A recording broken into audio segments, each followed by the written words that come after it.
This video is for Chapter 1, Lesson 1, Integers and Absolute Value. Our essential question, how can integers be used to represent real-world events? We have two vocabulary terms for this lesson, integer and absolute value. An integer is all positive whole numbers and their opposites. So all whole numbers, both positive and negative. All positive whole numbers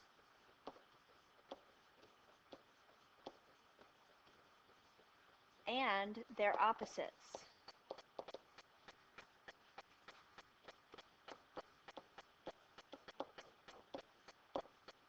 For example, 3 is an integer, and so is -3. Right? All positive whole numbers and their opposites. Absolute value. The absolute value of an integer, of a positive or a negative number, whole number, is the distance between the number and 0 on a number line. The distance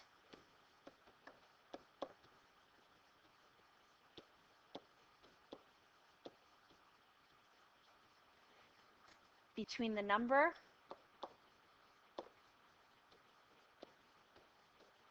and 0 on a number line.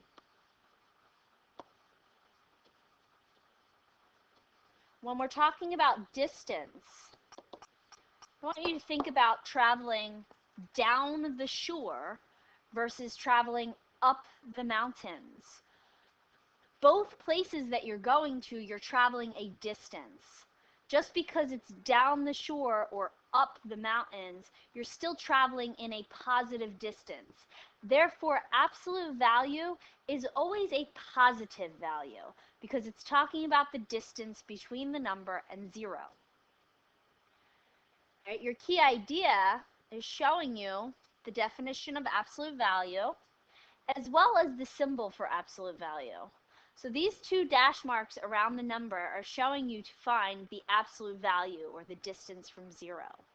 So in the first example here, they're asking you for the absolute value of -4.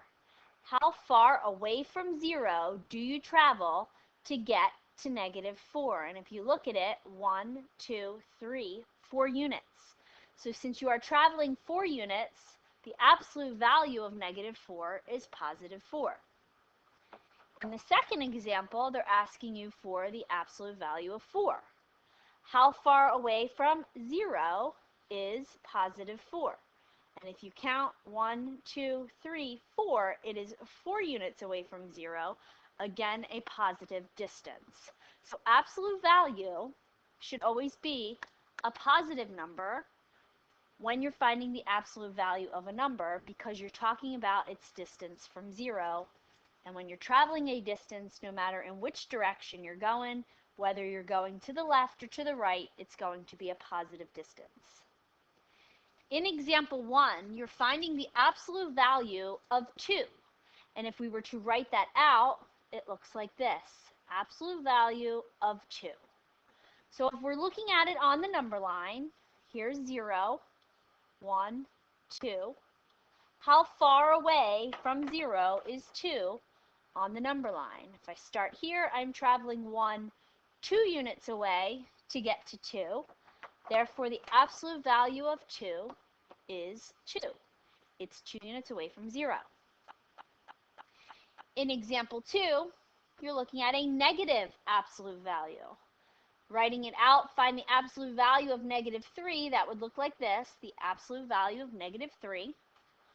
On the number line now, I'm going to the left to get to a -3. Therefore, I'm going to count from 0, 1, 2, 3 units to get to 3. Therefore, the absolute value of -3 is 3, showing that positive distance. I want you to now pause the video and try to do numbers 1 through 4 on your own problems in your packet.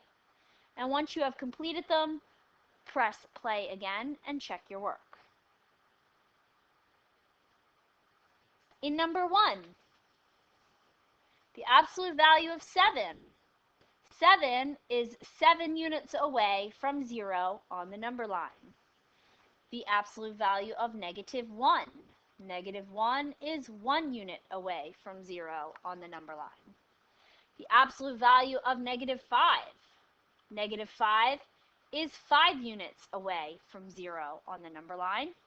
And in number 4, the absolute value of 14 would be 14 because it is 14 units away from 0 on the number line. Moving on to example 3, we're now going to compare the integer 1 and the absolute value of -4. In order to do that, we need to find what the absolute value of -4 is. So if we want to think about it on the number line, we're traveling to the left. How many units to the left are we traveling? From 0, 1, 2, 3, 4 units. The absolute value of -4 is 4. We're now going to compare them.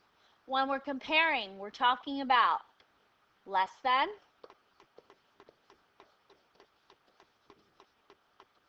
greater than,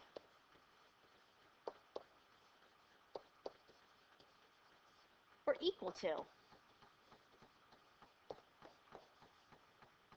So we're going to compare 1 to 4. What symbol would I stick in there? 1 is greater than 4, so I would use my greater than symbol. Remember the alligator, I'm sorry, 1 is not greater than 4. I'm going to erase that. I made a mistake. 1 is less than 4. What I was going to say is remember that the alligator always eats the bigger number. Right? So the mouth is open towards the 4. It is greater than. Wait, what am I talking about? All right, I'm sorry, I was interrupted. All right, so 1 is less than 4, so we use the less than symbol. And again, the alligator eats the bigger number. So I want you guys to pause the video and try to do the comparing on your own problems. Make sure that you answer the absolute value problem first and solve for the absolute value of the number and compare it to the integer itself. So please hit pause, and when you're done, you can come back and check them. In number 5, the absolute value of -2 is 2. It is 2 units away from 0. We're comparing 2 to -1. 2 is greater than -1. Notice I'm eating the bigger number. In number 6, -7 compared to the absolute value of 6. The absolute value of 6 is 6. Comparing -7 to 6, -7 is less than 6, and a negative will always be less than a positive number. In number 7, the absolute value of 10 would be 10, and when I compare 10 to 11, 10 is less than 11.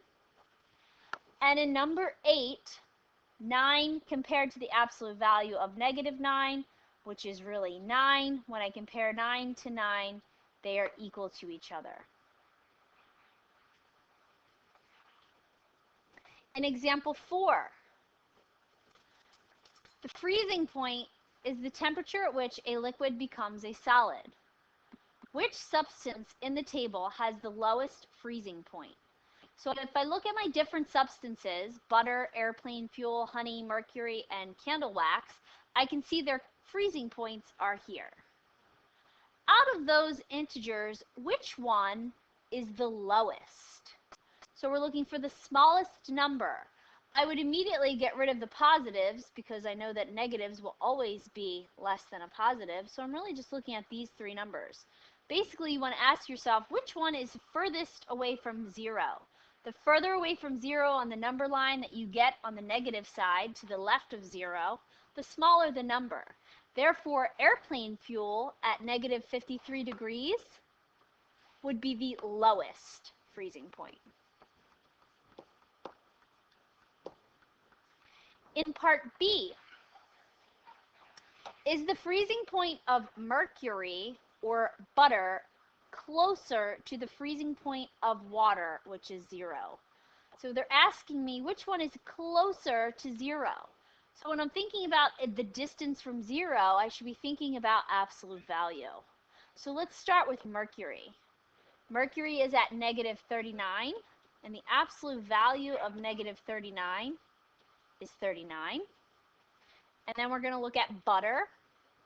Butter's freezing point is 35, and the absolute value of 35 is 35. And now I can compare those. It says which one is closer to the freezing point of water. So which one's closer to 0? 39 or 35? 35 is only 35 away from 0, where 39 is 39 units away from 0. So it would be butter that is closer to 0.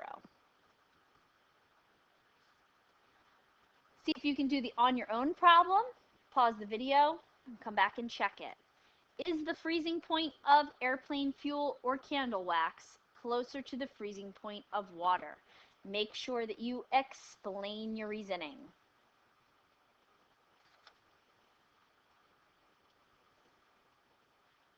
So referring back to the chart again, we're going to look at airplane fuel, which we can see is at negative 53 degrees Celsius.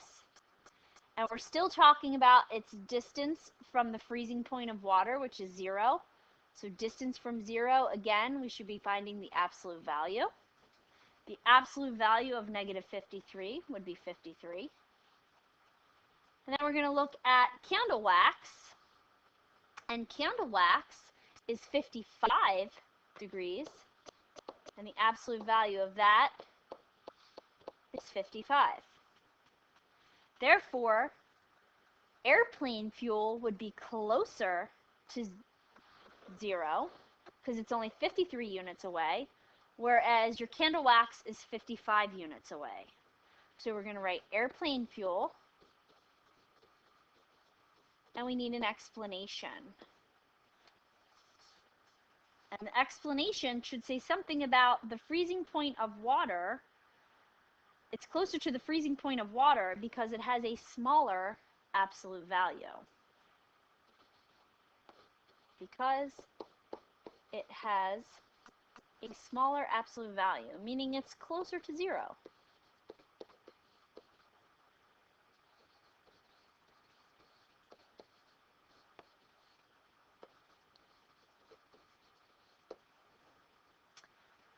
All right, hopefully you checked your work. And the last problem, we're looking at a coral reef. It says the depths of 2 scuba divers exploring a living coral reef are shown. So if you see, here's my water. These scuba divers are going below the surface of the water. How far below are they traveling? Well, this guy is 14 feet below the surface, and this guy here is 18 feet below the surface. Part A wants us to write an integer for the position of each diver relative to sea level. So if we're thinking about sea level, we're thinking about where the water is here. And now we're thinking about them going below sea level, going underneath the water. So if we're talking about sea level, that's like having at 0 on the number line. We're going below 0. So our answers for these are going to be negative integers. So for the first diver, he's 14 feet below sea level. So we would put him at negative 14. And for the second diver, who is 18 feet below sea level, we're going to mark him at negative 18. Part B, which integer in part A is greater? Which is bigger, negative 14 or negative 18? So if you think about distance from 0, the further away from 0 you get, the smaller the value on that left side, on that negative side. And since 18 is further away from 0, negative 14 is going to have a greater value. Right? It's closer to 0. Its value is bigger. In part C, which integer in part A has the greater absolute value? Compare this absolute value with the depth of the diver. So now we're going to find the absolute value of negative 14 and the absolute value of negative 18, and we'll compare those two. So negative 14 is 14 units away from 0, and negative 18 is 18 units away from 0. And which one has the greater absolute value? 18 is bigger than 14. Compare this absolute value with the depth of the diver. So now I'm going to compare 18, the absolute value of negative 18, to the diver, which was at negative 18. If I'm comparing positive 18 to negative 18, positive will always be greater than the negative.